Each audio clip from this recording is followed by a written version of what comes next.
नाज़रीन, फ़ौज ने जम्मू में दरियाए तवी पर एक बैली पुल की तामीर शुरू कर दी है, जिसका रवां हफ्ते के आगाज़ में शदीद बारिश और नदी के बहने से एक हिस्सा बह गया था। हुकाम ने बताया कि वाक़ा मंगल को पेश आया, जब दरिया में पानी की सतह बढ़ने से पुल का कुछ हिस्सा गिर गया। उन्होंने कहा कि पुल का एक हिस्सा जम्मू में तवी नदी पर चौथा पुल 26 अगस्त को गिर गया था।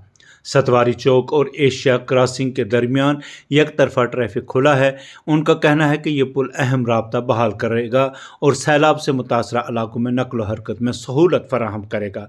दरअसल बॉर्डर रोड्स ऑर्गेनाइजेशन BRO ने बारिश और सैलाब के बाद पीर पंचाल पहाड़ी सिलसिले में सड़क की सफाई का काम शुरू किया है, जिसकी वजह से लैंडस्लाइडिंग और राजौरी ज़िला में राब्ता मुनक़ता हो गया था।